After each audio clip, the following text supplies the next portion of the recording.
All right, let's do it live on a Monday edition of Cleveland Browns Daily. I am merely Bo. He is the great, loquacious Z. You're get out of town Monday edition, buddy.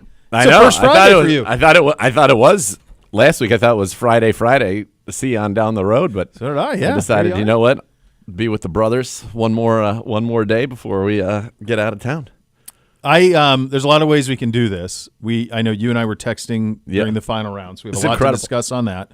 Should we do the business of the day first, since it is Cleveland Browns Daily, and get the business of the day out, and then we'll have the fun? That's fine. This is all fun, too, but the Browns have signed defensive end Julian Okwara, 6'4", 250, 6 NFL season out of Notre Dame. I remember him there. Originally selected by the Lions in the third round, 51 career games, 71 career tackles, 10 sacks, 1 interception. Another defensive end in the mix there for the Browns. So we've added a little bit of some more numbers to that room. Yeah. It's a crowded room now. It is. Because you've got Miles, you've got Isaiah McGuire, you've got people. Alex Wright, you've got Joe Tryon-Shoyinka, you've got Oba Okoronkwo, and now you've got Julian Okwara. That's 6. That's a lot. That's a lot of defensive ends, 6. And there are some young guys that we have on futures deals that I know they liked at that position as well. Because, they are coming out of the room. Looks like this must have been a big meeting. This is like all of the most important people here walking by. Yeah. Very good. Indeed. A lot of looking at phones, too, like making sure what's happening. Kenny Pickett was at the Pitt spring game and had this to say about potentially starting for the Browns. That's the plan, man, to start, Pickett said Saturday during the Pitt spring game. I'm not going there to hang out. I want to go to play. I'm excited, been working hard for it, taking it a day at a time. Pickett also had some comments on Joe Flacco. I've heard nothing but great things about Joe. I've been watching him since I was 10 years old. Total respect for Joe, what he's done, and I'm excited to get to work with him, too. I don't know what mentality he would have other than that. People were surprised. I didn't either. What do you want him to do? Of course he's coming here and he thinks he can start. Guy's 15-10 as a starter. Of course he thinks he's going to compete to start. Former first-round pick. Yeah, and I love it. I'm not going there to hang out. Yeah. No. Right. Let's see what you got. So, you got Pickett, you got Flacco. I'm sure there will be another addition to that room as well. And what are we, 10 days? 10 days, finally. Can't come soon enough. Might not be 10 days that another addition to the room happens, but baby. I believe it will happen in the next 12. There you go. Some other news and notes in terms of the draft. Cam Scadaboo is in the building for a top 30 visit last week. He'll have 2 more visits around the league, visit with the Cardinals and the Giants. He was the running back at Arizona State that kind of took college football on fire in the playoff. Yep. Bruising back, hard runner. I thought he was going to be bottled up by Texas, and he just kept running. And he was really, really good Jim Rat in that game. Right, G-Man? Jim Rat? Yeah, Jim Rat. Can you do that first in football? First guy in, last guy out. First guy in, last guy out mentality. Yeah. Your boy made here. Big motor. Have we figured out how to say McMillan's last name? Are we guessing on it? Say his first name or his last name? G-Man knows. How do you say it, G-Man? Tet. This is Tetaroa McMillan. Tetaroa. I would not have gone there. Tetaroa. I would have gone Tetaroa.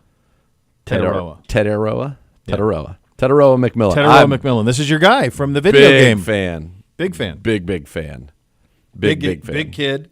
And he was in the mix as well. All right. It was as riveted as I have been to a sporting event that did not involve my own children or a team that I was rooting for, like that I had connective tissue with. I don't have any connective tissue with Rory McIlroy other than interview him a few times at the Memorial. Sure. He's always been an incredible gentleman, very gracious with his time, very open to any sort of interviews that I've done with him over the years. Yep. But I don't know him other than to say that you watch him play and he's got an immense amount of talent and just the human side of it, the human element of it. That was I couldn't take my eyes off it. You and I text the whole time. My kids couldn't either. My wife couldn't. Like, it was no double screening. Like, it was locked in. Locked. It was riveting. As stunning as stuff as I've seen. In sport. Riveting. And that's what's so wild about golf is that you can see very clearly on full display the absolute greats battling their demons out. You don't get to see it really in any other sport. The only other sport I would say that maybe there really is I don't think there's anything like it, because there isn't. In every other sport, there's actions and reactions. You could say a pitcher in baseball, but the batter still has to hit the ball or not hit the ball. There are other variables. In this, it's literally you are hitting a stationary ball. There's no reaction. It's not a quarterback. There's no equivalent. It's not even tennis, because in tennis, the other person's hitting it or hitting it back to you, or you're reacting to a shot that was hit to you. Is it like knobloch? So what happens in golf, and he is, I mean, what he accomplished is incredible, and the weight that he was carrying, and there's nothing. Because I was trying to think too, like what else in sport could be like. I texted you. I said, "What is the comparison in sport for what he did at 13?" I was trying to say it's like Nick Anderson. That was the first thing that came to my mind. Yeah, was like an 88% free throw shooter at the line to ice it. And he missed. Did he miss 4? He missed, I think, 4 in a row. Yeah. Like, that's unfathomable. Just make one, and you win. It was that win game 1. Yeah, it's that unfathomable. I mean, 86 yards. He's aiming 20 yards left of the pin, just because that's the way that it actually would have funneled the ball. It couldn't have been easier, and he hits it 25 yards right of his target from 86 yards. Yeah. And then from 125 yards on 18, all he has to do is hit it on the green. Gap wedge. Middle of the fairway, the gap wedge, and he puts it in a bunker. And then gives himself 5 feet and misses that too. What was nuts was he clearly felt comfortable with the full swing, because the second shot he hits on 15 is one of the great shots in golf history. That's right. Yep. And then he misses the putt. I mean, he missed 5 putts on the back 9 inside 10 feet. Yep. Yeah. And so what you saw, and even on the one that he made to win it, I said to somebody, first of all, to hit that shot from basically 5 feet to the right of where you had put it in the bunker earlier, where all you had to do was put on the green. He was 2 yards closer, but that was basically it. That was it. And he was a little bit to the right. Yeah. To hit that to 2.5 feet after Rose had stuffed it in there at like 10, after all the pressure of the world, like the pressure on that shot, enormous. But then you could see the pressure on the putts. He just couldn't. He wasn't even getting them on line. No, they didn't even the one he won. Chance. No, the one he won. If that putt was 6 inches longer, he misses it. Yeah, it was cruising off left, getting going. Yeah, it was crazy. But what you see is, and one of the things why golf is so hard is you can't. There's something weird about the golf swing, and I'll take it even to the putting stroke, is that you can't like guide balls in. No. You can't like will it in, really. You have to stroke it in. And if you're not confident, it is you can't make a confident stroke. And so then you kind of decel and it pushes or it pulls a little bit. It was, I mean, I was moved. Me too. By it, because you think about being that phenom, that prodigy that he was.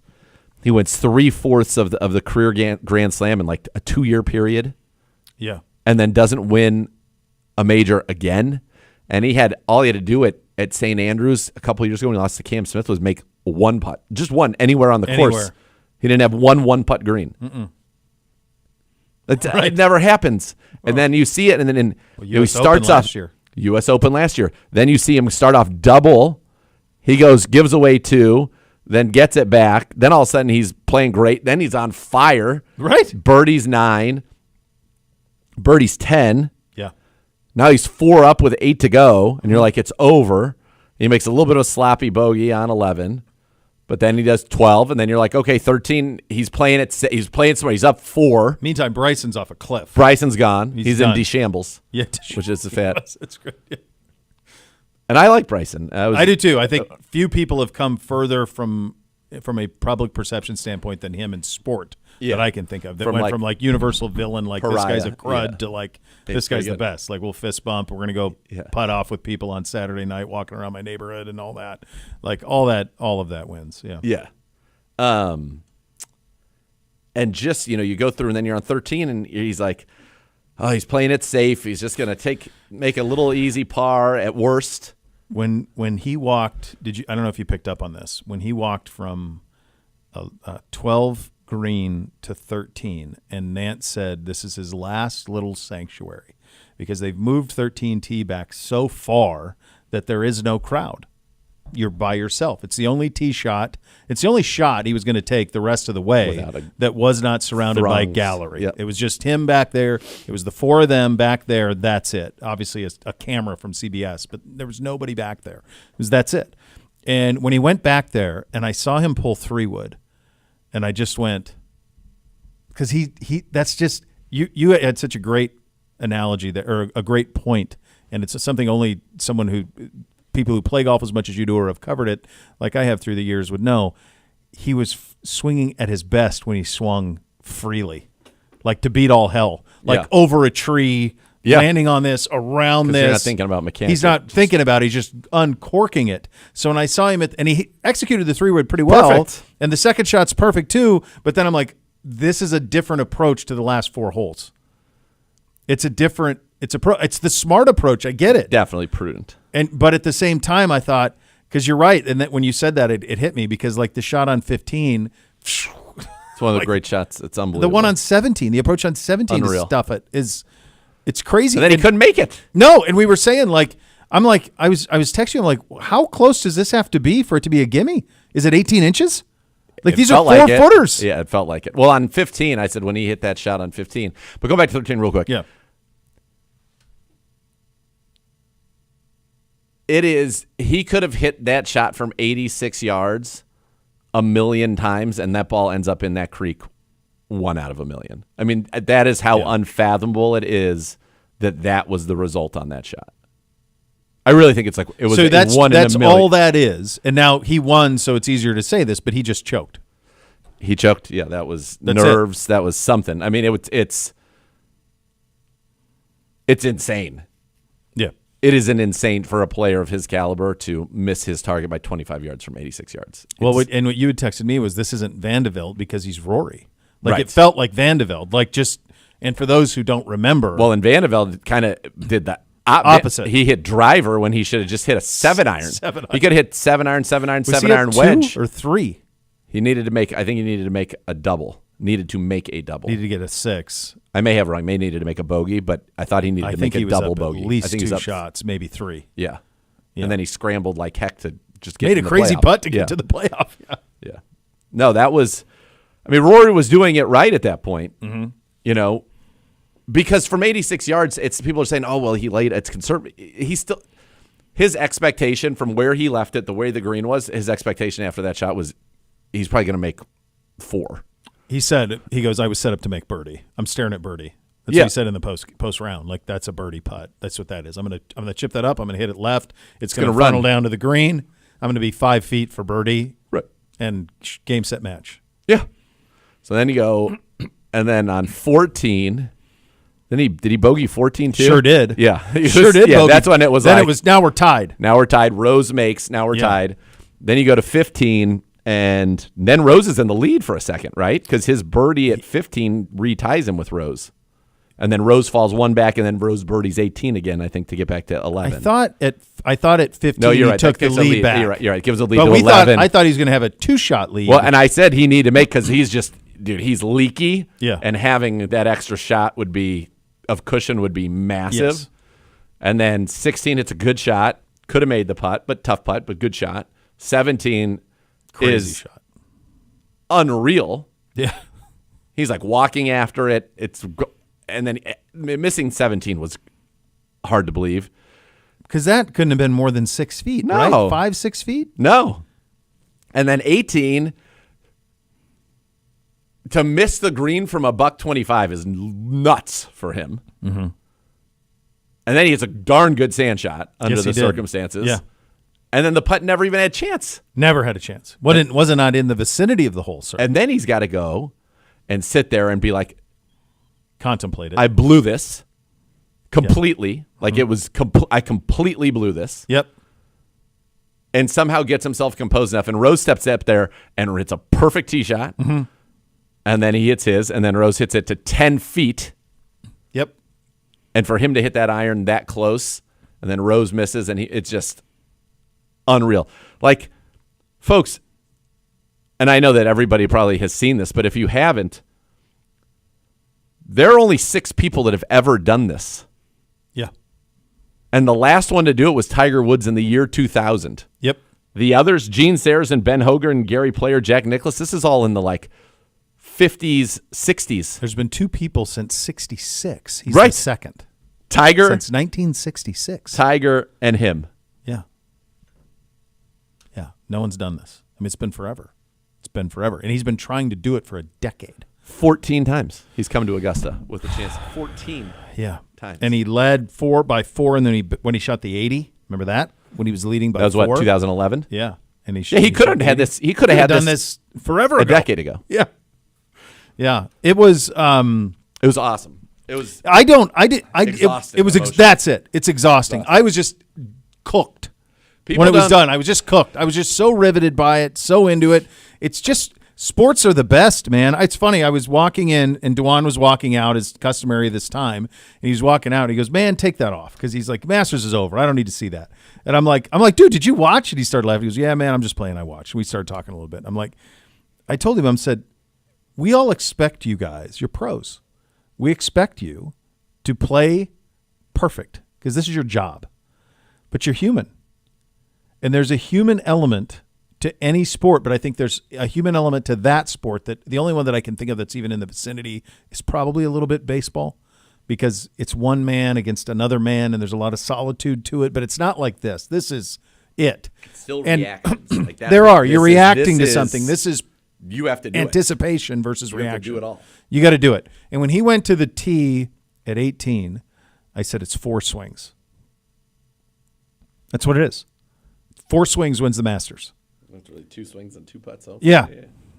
And if you're him and you've tried to do this and you've thought about doing this since probably as long as you can remember, if someone were to say to you, you and I played this game a couple of weeks ago. If you had but what we just did this? It was something that was going live online. And we're like, if you're how many shots up going into 18, could you get in 8 or whatever it was? You know what I mean? And we're like, well, this is how you'd play it. You'd hit this here, you'd hit this here, you'd hit this here. And you watch him and you go, my God, if you're him, you're just going, this is 4 contacts with the ball, and I get a green jacket, and I'm in that group. It's 4. And he took 5. And then to have the mental fortitude to, get it back. I mean, he won it and lost it a half dozen times on the back 9. Yeah. What about out of the gate? On Saturday, he goes 3-3 to start, and on Sunday, he goes 6-5. On Saturday, he went 6 straight threes in a row. And you thought he's running away with it. Yeah. He had a 2-shot lead, and it was gone after 1 hole. Gone. And then he said afterwards that helped. That calmed him. Because he was like, okay, I can go. And I think you and I were texting about that. I almost felt more comfortable if he were leading, or rather trailing Bryson than leading. Because then you can you don't think, you're just going a little bit. But it was nuts. I do think he'll win at Augusta more now. I would not at all be surprised if he won a couple more. I think the weight of it is going to be enormous. He played Quail Hollows, the PGA, in a month. He's won there. He could win that. And I think he'll win at Augusta again. I do. The crazy thing is had he not won, that might have been the end of his career. I agree with you. I don't know if he could have recovered. Coming off of the U.S. Open last year, the where British he's the in year the final, before, the British the British at St. Andrews, I just didn't know if he would ever do it. And he was so vulnerable in the postgame, talking about how nervous he said, I've never been more nervous before a round of golf in my life. He is 35. And it goes to that thing when people say about professional athletes, they got all the money in the world. And my boys were like that. What do you get for winning this? I'm like, he doesn't care about that. Nothing. He's got nothing to do with it. He's not worried about that. It's the least. It is history he's chasing. It's immortality he's chasing. And he got it. He got it maybe in a way only he could. I was trying to think of other sporting events that were similar, of surviving calamity, self-inflicted calamity to win. There aren't many. No, and there's nobody to bail you out. There isn't a teammate that can make a shot for you or can make a stop. It's you. You can't, and it's not like other sports where, let's say basketball, you're like, oh man, my shot's not going today, but you know what? I'm going to lock down my guy and I'm going to rebound. And no, this is it. You have to get the ball in the hole, period. And nobody can help you. You have to get the ball in the hole. He did it. It's incredible. And you just see that's one of the reasons why golf is so captivating is because for the most part, we can all do the things that they do once. Mm-hmm. Yep. And I'm not saying it in terms of distances, like some people just aren't capable of hitting at the distances or hitting the shot that he hit on 15. You can pipe a drive for you. You can pipe a drive. You can nail a 50-foot putt. Anybody of any handicap who's ever played golf has made a putt from like 50 feet. Yep. And you're like, oh, my God.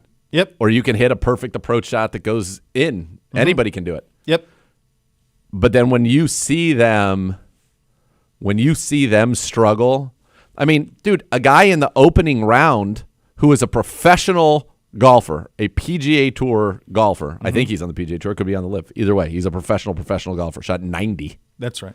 And then like a stud came back and shot 71 the next day. He could have withdrawn and came back and shot 71.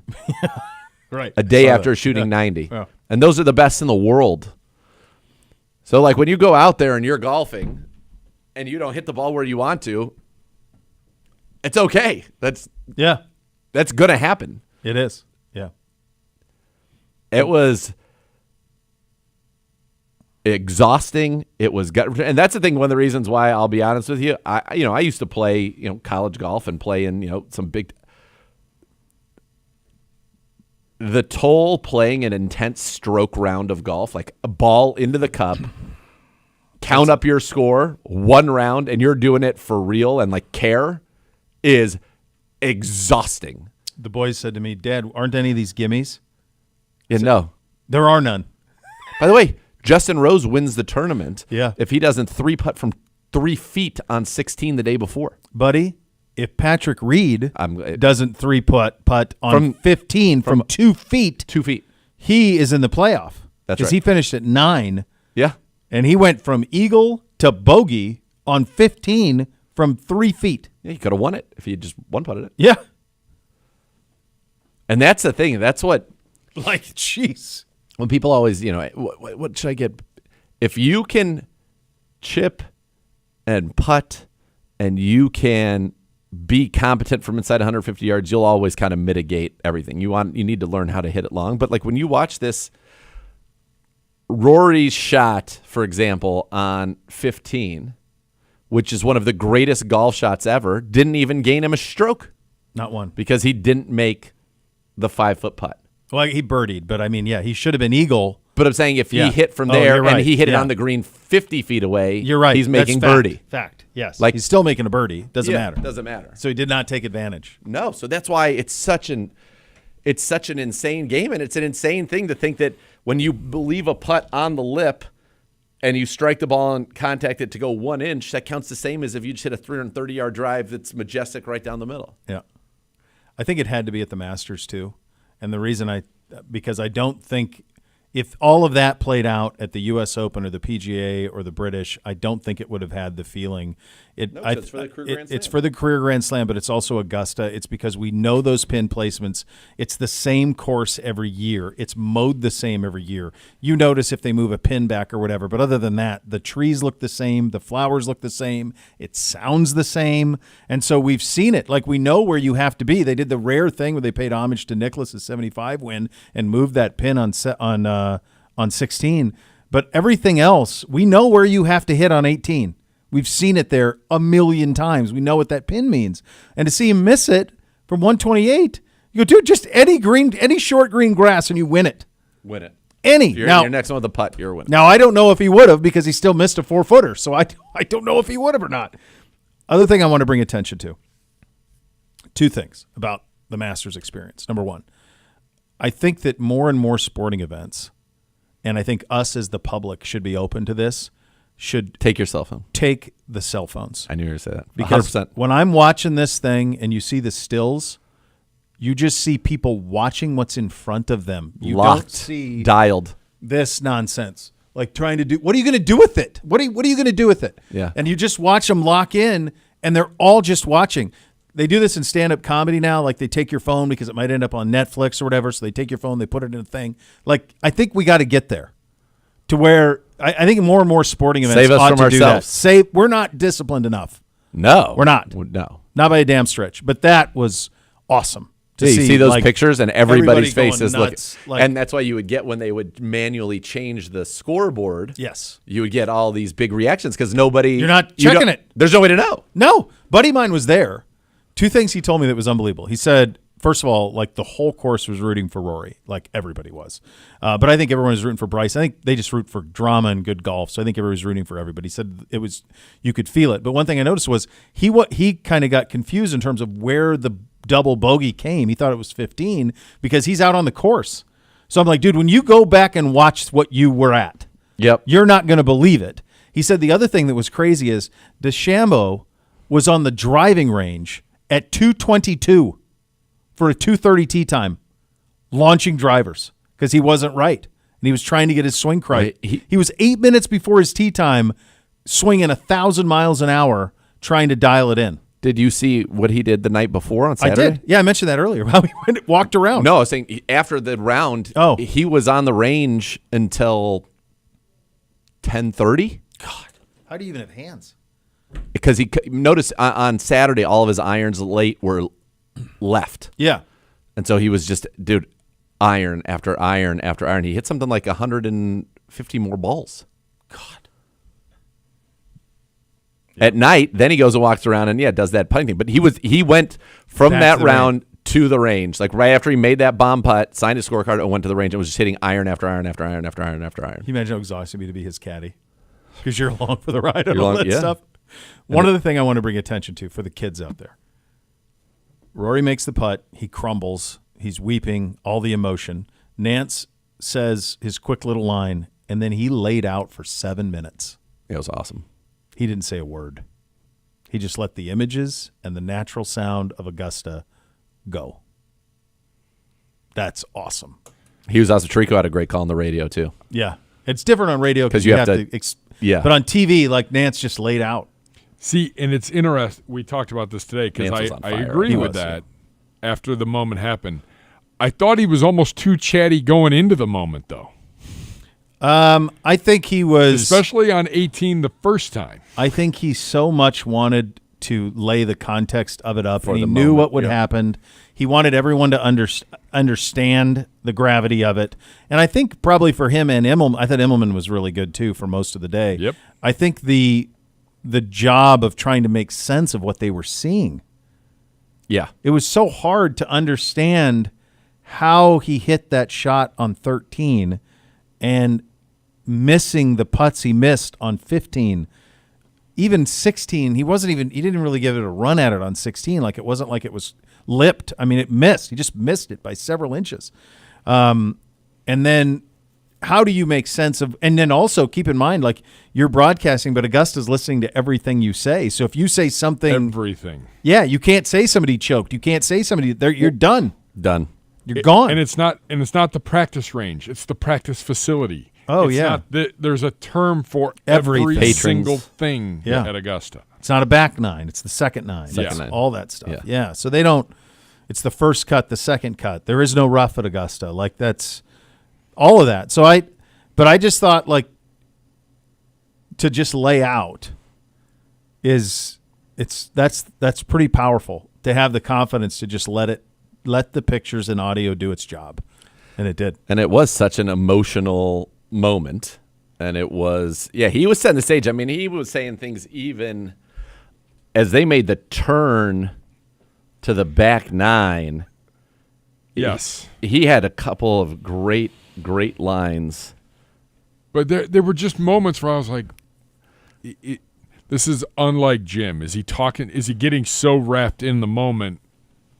I think everybody who covers golf wanted him to win for so long because of how good of a dude he is.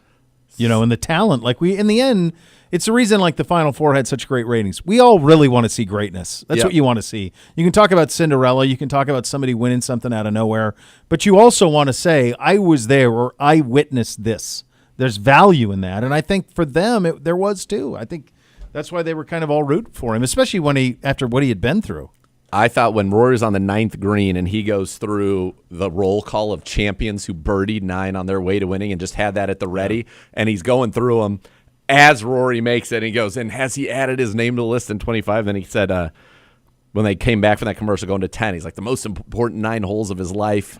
What did he say? Will it be 9 holes of glory for Rory? Like, he had all kinds of.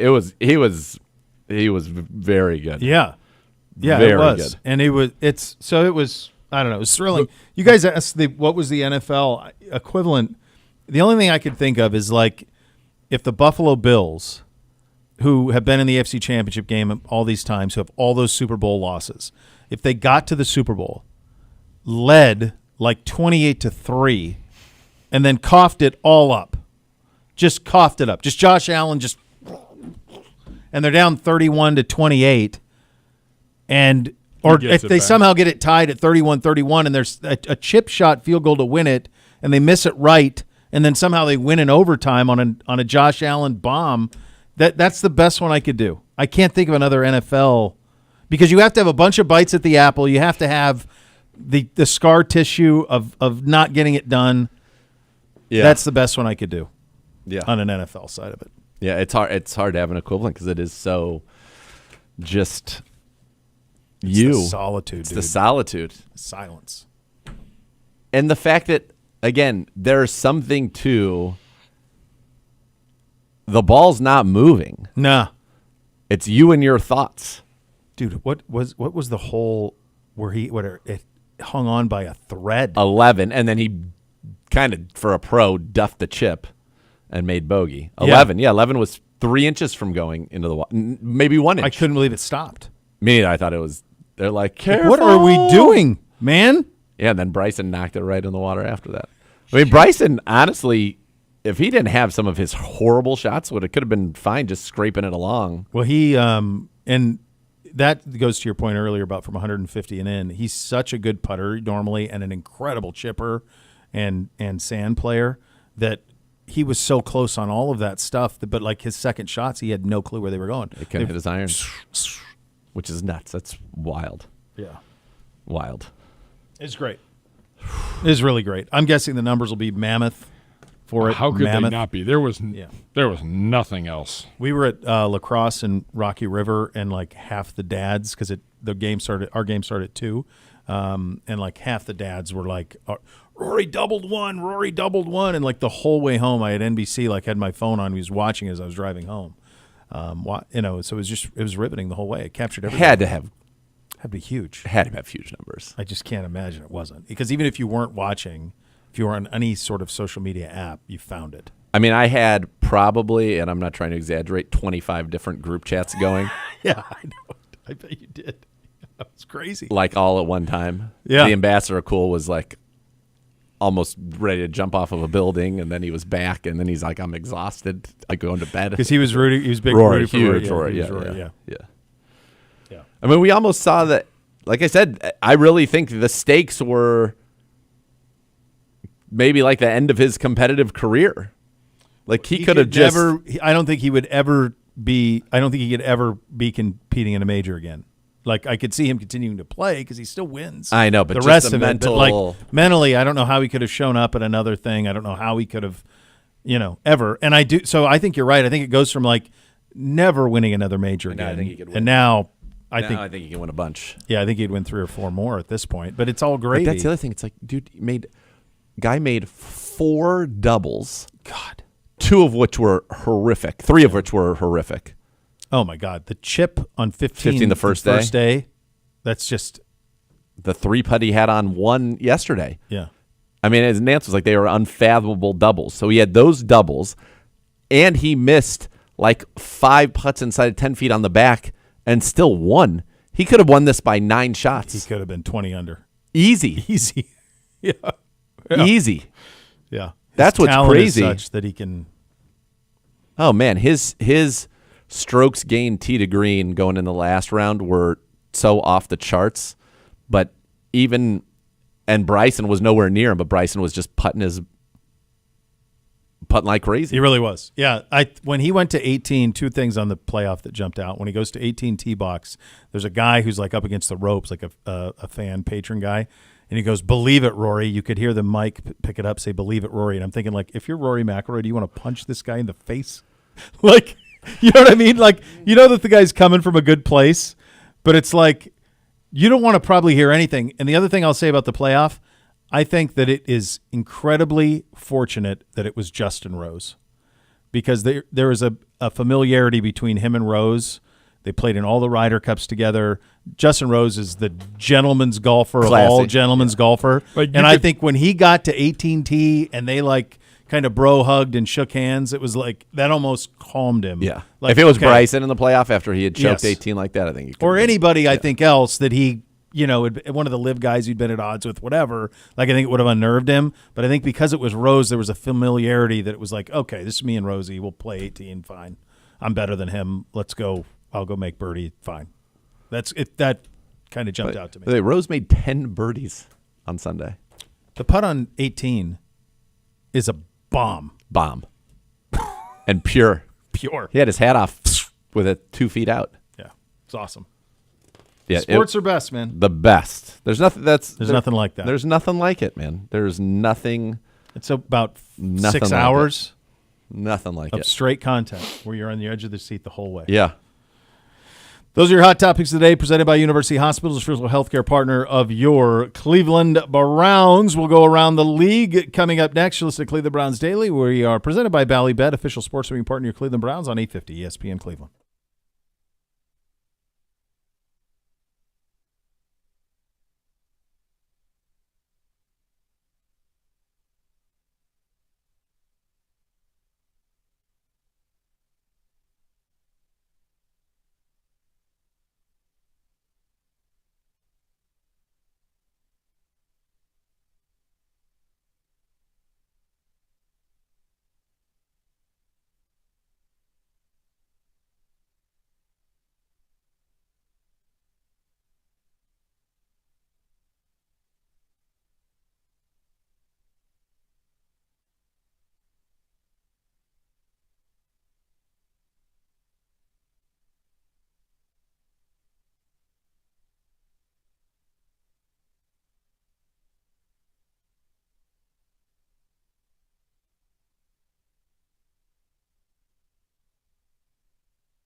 Celebrate the excitement of the NFL Draft at the Crib, presented by Howard Hanna. It's the April 24th, 25th, and 26th. Cleveland Browns alumni Josh Cribbs and other special guests will be on site at this exclusive open house event to help your draft team, draft your dream home in Westlake. Check out the events tab on the Browns Facebook page for more information.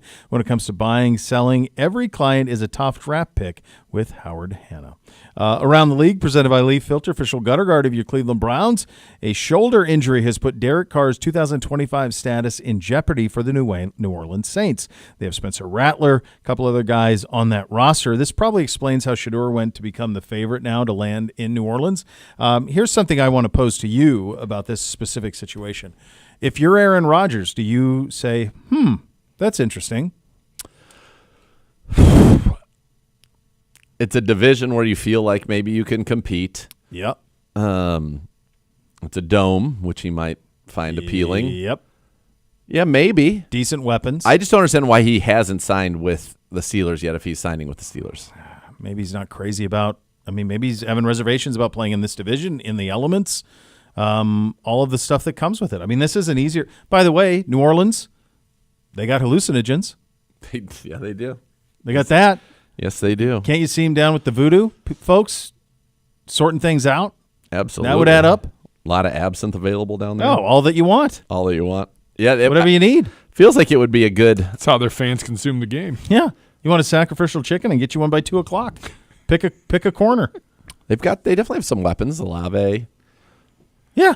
Yeah, that'd be interesting. Good looking uniforms. I don't know who the very good looking uniforms. I don't know who the also in many ways Favre's career ended in New Orleans. Did, yeah. Oh, Doug Nussmeier is your Doug Nussmeier is the offensive coordinator. Hold on a second. Is Kellen Moore the head coach of the Saints? Did I miss that? No, you knew that. I promise you knew that. Yeah, we knew that. Kellen Moore's the head coach. Doug Nussmeier is the offensive coordinator. See if there's any connection anywhere else on this roster of people he would know. Scott Linehan, offensive special assistant. Yeah, no, it could be interesting. I would just say that, obviously an offensive leaning staff versus definitely Pittsburgh. So, yeah, I don't know. When I saw that, I thought, I wonder if that's the spot. Now, if you're Rodgers, do you take that call? By the way, how are we making sense of what's happened here with Derek Carr? I don't think we are. He signed a huge deal and now is hurt. Yeah. Hurt doing what? Great question. I don't know. I know. Why isn't that weird? It is. Did he get hurt? And the timing throwing of it is, right before the draft. Did he get hurt working out? I'm naive to this. He got hurt in the season, right? Wasn't he hurt in this season? Yeah, but I think it was like yes. a hand. It's not this injury because they wouldn't have given him the contract they just gave him. Did they just renegotiate his deal, or was it did they give him a true extension? They paid him. Oh, hold on. Let me pull it up. There are the Saints. Derek Carr broke several bones in his non-throwing. Okay, Carr has not played since he broke several bones in his non-throwing hand in Week 14. Yeah, this is he a missed shoulder 7 now. games. Derek Carr has a shoulder injury that could put his status in jeopardy. Didn't he the year before? They begin their offseason program Raiders today, wouldn't play him. So they just restructured his contract, and so he's going to have a cap number of $69 million in 2026 and $40 million in 2027. So they pushed his money, which means they're like kind of into him. So this is on ESPN. A source told ESPN's Jeremy Fowler that he was open to testing the market earlier in the offseason. The Saints ended up restructuring his contract instead, effectively tying him to the team through the 2025 season. So I don't know if but now he's not going to play in the 2025 season. No, he's not. Is that what they're saying? He's out for the year? Well, they haven't confirmed anything. They have not said. They said there's a possibility that he could miss significant time even up through the entire season. Well, and I think they start their off-season program today. Yeah, they have a new coach. Look at this guy on a Monday. Give him a button on a Monday. A little bit of a Rory bounce. Yeah, a little bounce in his step. I believe he was down there watching Rory in person on Friday. He was down, as he should be. Yeah. As he should be, down there. I think it's wild. There's really no It's very strange. The updates details on it or details whatsoever. I think you need Kellen Moore should talk today, I would think. First day of I don't know if he would or not. First day maybe tomorrow, whatever their day is of availability. Maybe it's not the first day, maybe it's the second day. Yeah, it says I mean, our guys don't talk till they've been in the building for 3 days next week. Okay. So it's not right away. Yeah. No, but it's interesting, and I think if you're Rodgers, I would listen. For sure. The question is, let me pull this back up. And the only thing Pittsburgh would have over them is a little bit more offensive talent, better operation, better defense, all of that. But, you want to play in this snake pit? No, or you can go play in that division and play in a dome. Because the Falcons screw it up all the time, even with talent. Yeah. Carolina's you got to beat the still Bucs. Working. Yeah, you got to beat Tampa Bay. So the Saints right now they do have some cap space. They've got some cap space. So they do you know Olave? do you know who the two biggest cap numbers on their roster are? One of them's not Derek Carr. One of them is Derek Carr. And is Derek Carr? One is Derek Carr and another is not. Defense? No. Is it the way you pose the question makes me think it's Taysom Hill. Yep. Yeah. $17.986 million. They can't even cut him. Penny it's against us last year. They can't even cut him. Right. And that don't you think that was they just could post June 1st? Just Sean Payton, I'm right on this, trust me. Yeah, but Sean Payton's been gone for a how long long? time, I know. So he's got Olave, Brandon Cooks is there. Rashid Shaheed is the slot there. Shaheed can fly. Yeah. Alvin Kamara is there, obviously. Taysom Hill, tight end, is in the mix. Yeah. Decent defense. Man. Yeah, they'd be totally an intriguing option. Yeah. An easier path to win your division than certainly coming here or to Pittsburgh. For sure. Yeah, absolutely. And by the way, if he doesn't go to Pittsburgh, then I suppose they could draft somebody at 21, but it's just interesting. I think if he doesn't go to Pittsburgh, then if Pittsburgh doesn't get Rodgers, then don't you think Pittsburgh goes to Cousins? And then the Falcons, it'll all have been worth it because they can send him for a pick. Yeah. Like you said last week, I don't know why they didn't just keep Justin Fields around for another I don't know why they're still waiting on an answer. Yeah. This guy's holding the franchise hostage. Yeah, what are you so doing? Strange, I think. I agree. Yeah, it's enough. Yeah. Make a decision. Yeah. It's cool, man. One way or the other. Are you playing or not? We got to know. That's why I keep thinking that they know, and he just, for whatever reason, doesn't want to say it out loud. He just doesn't want to sign? I guess, or maybe he just doesn't want to do it yet or prove that he's really thinking about it. I have a hard time believing that they don't know his intent. The Bears and cornerback Kyler Gordon reached an agreement on a 3-year, $40 million extension, making him the highest-paid slot corner in the NFL. We will know who's attending the draft in Green Bay tonight at 6. It'll be announced on on NFL Network, rather. I don't really care if you're there or not. I really don't. I think of the Hoff. Feels like Hoff won with his day. Yeah. Yeah, it is interesting. And those guys that are there that don't get drafted, it becomes very awkward. Oh gosh, yeah. Knowing who's there really doesn't mean a whole. Yeah, I'm with you. I know they're trying to turn that into another announcement on NFL Network at 6 p.m. I just got to tell you, this offseason's too long. The time between the combine, free agency, and the draft.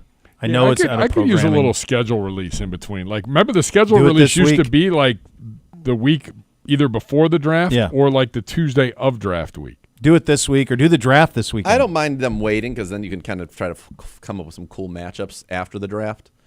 I just think the draft just needs to be moved up. Just do it this weekend or do it in March. I suppose they don't want to deal with March Madness. They don't want to deal with March the Madness. Masters. They don't want to deal with the Masters. But you can do it this week. This is Easter. This is when it used to be, right? But the whole draft's done Saturday. Yeah. So you'd be fine. You're fine. You're safe. You're safe, pal. You're safe. Yeah, just knock it out. Get it done this week. Syracuse quarterback Kyle McCord is making the rounds. He's set to visit Pittsburgh today. Some other notable visits around the league. Josh Simmons, the offensive tackle out of Ohio State, visiting the Saints and Cardinals this week. South Carolina defensive tackle TJ Sanders visiting the Bengals today. Alabama A&M offensive tackle Carson Vinson visiting with the Ravens. And Abdul Carter is visiting with the Patriots. One more thing I wanted to discuss with you guys. Have you guys seen the images of Bill Belichick's girlfriend at North Carolina football practice this weekend? Basically running the operation. She is in a snakeskin jacket. It's full length, so I don't know. And it's Carolina whatever blue. She had on underneath was matching. I think it was snakeskin. And it was like I don't know. Her belly was exposed. Yes. She's 25. She's running around like telling coaches what to do, what not to do at a spring game.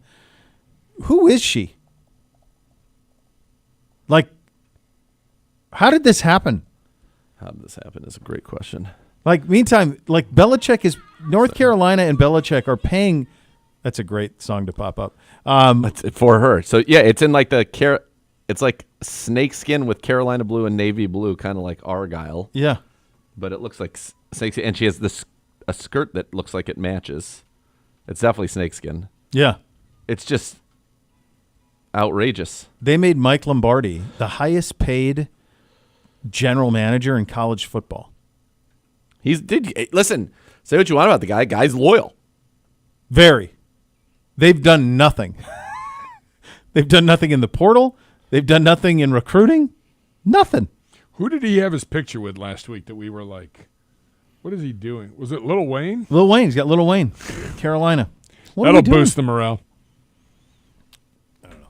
Crazy. I mean, I don't know. How are you winning games?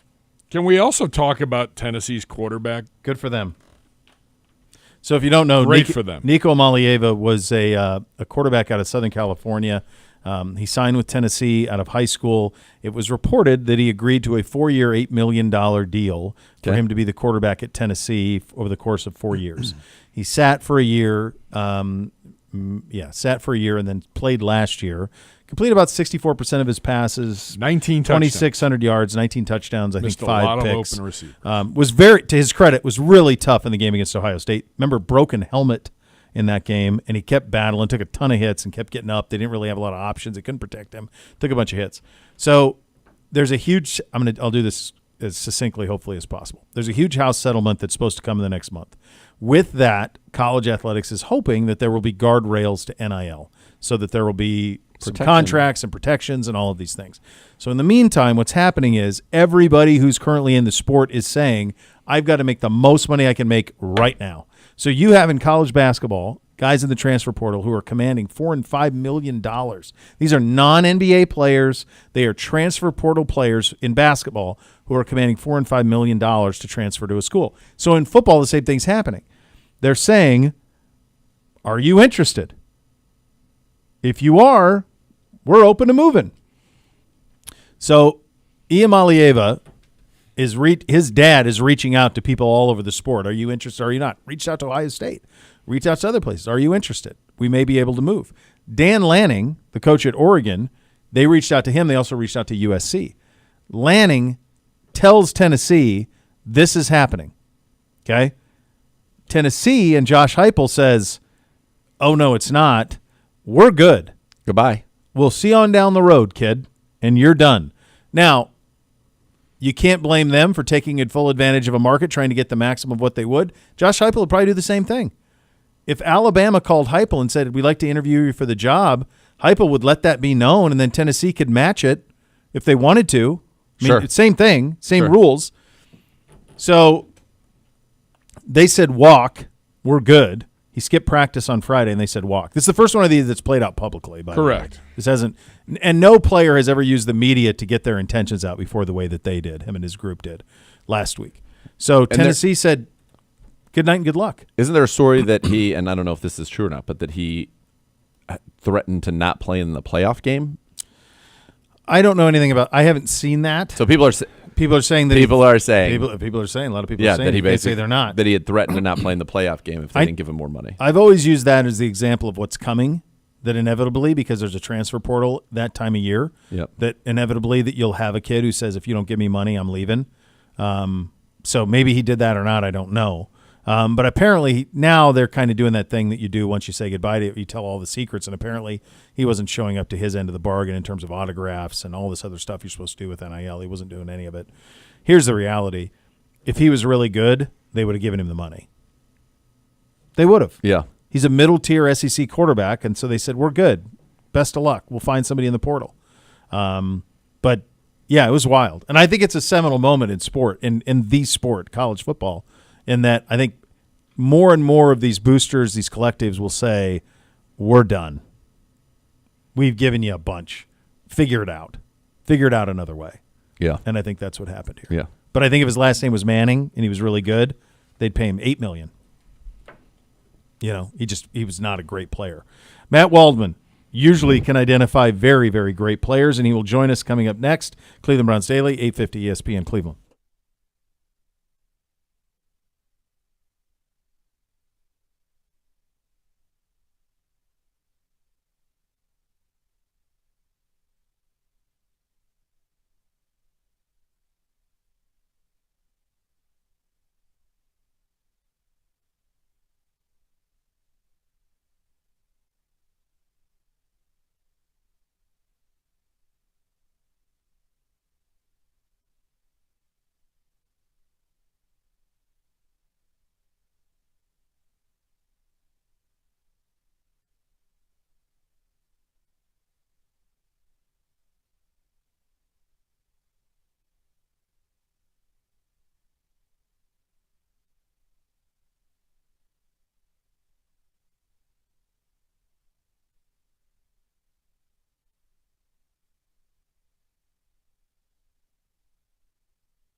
All right, welcome back in Cleveland Browns Daily, 850 ESPN Cleveland, working on Matt Waldman, the creator of the Rookie Sporting Portfolio, senior staff writer for the Football Guys. He will join us here momentarily. The NFL Draft about 10 days away. It has been a long road to get to this point. We've had 30 visits. We've had pro days. We've had individual workouts. We've had the combine. We've had all-star games. We've had all this stuff. And now it is just time to finally make selections. So that will happen in about 10 days. It can't come soon enough. Thank goodness. Long road, brother. Thank goodness. Yeah. I'm so ready for it. It's kind of like anything that you kind of feel overcooked because like how you've read all of the stuff that you need to read. You've watched all the stuff you need to watch. You've formulated your opinions. Like who at this point, even you and I or those of you out there listening, don't know what you want us to do it to. I think everybody knows what they want the team to do, and they are very adamant about it. That's what I think. There's nobody walking around out there who's not sold on a plan one way or another who I think could be swayed. What's going to happen next 10 days other than something unforeseen off the field that would change your opinion on any of these guys? Yeah, I don't know. You've heard from everybody. Yep. And I do think teams sometimes get like that too. He's on hold. All right. All right, let's talk to Matt. He joins us now on the Twisted Tea Hotline, presented by Twisted Tea Hard Iced Tea, official sponsor of your Cleveland Browns. Keep it Twisted Cleveland. He's Matt Waldman, the creator of the Rookie Scouting Portfolio, senior staff writer at the Football Guys. Matt, thank you so much for taking the time. We've talked about this for months now. For you, what is your process like in terms of getting